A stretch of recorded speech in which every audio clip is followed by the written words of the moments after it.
Bonjour. Bonjour, vous allez bien? Ça va, et votre santé, Adimier? Pour aller droit, il en est sorti la suspension du mot d'ordre de boycott qui avait été ordonné à l'issue d'une assemblée générale extraordinaire qui, pour la première fois, s'était tenue le 23 juin dernier et qui s'est vu reconduit à l'assemblée générale extraordinaire qui avait été tenue à la date du 7 juillet. Donc aujourd'hui, il avait été question d'évaluer plus ou moins l'évolution de la gestion de cette situation qui nous a conduit à ce boycott-là.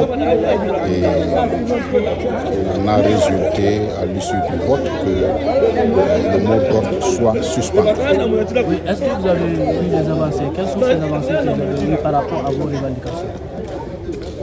Bon, nous avons évalué tout ce qui a été posé comme acte depuis, disons, cette résolution qui a été prise pour la première fois à l'issue de l'Assemblée générale extraordinaire du 23 juin dernier.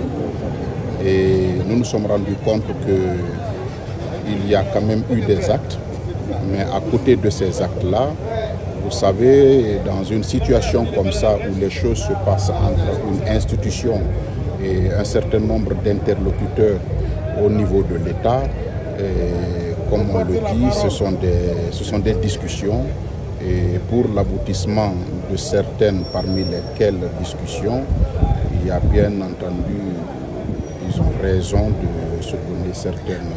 On sait que vous avez sollicité de rencontrer le président de la République dans le cadre de vos négociations. Qu'est-ce qui a été la suite? Oui, je pense que je vais aller dans une suite comme pour commencer par répondre à la question de votre frère et en venir à cela. Donc je disais, il n'est pas un secret pour les uns et les autres que depuis cette agression de Batouni Mohamed Traoré, il y a eu des condamnations qui ont fusé de partout, même à l'international. Toutes les fêtières internationales d'avocats ont condamné. Sur le plan local, il y a eu des condamnations.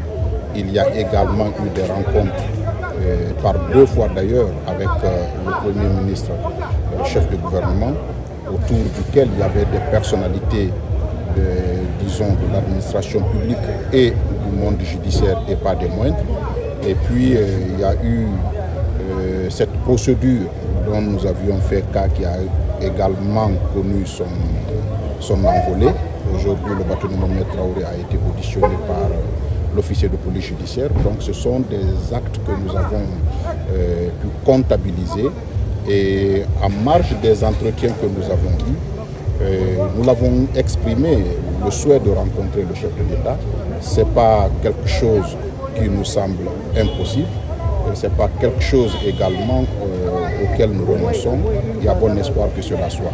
Mais encore une fois, à l'issue de l'évaluation de tout ce qui a été, nous avons jugé utile de suspendre le mot d'ordre de grève pour laisser chance à ce que tout cela puisse aboutir. Vous pouvez dire que le travail reprend dès demain? Bon, dès maintenant, même pas demain. Dès maintenant.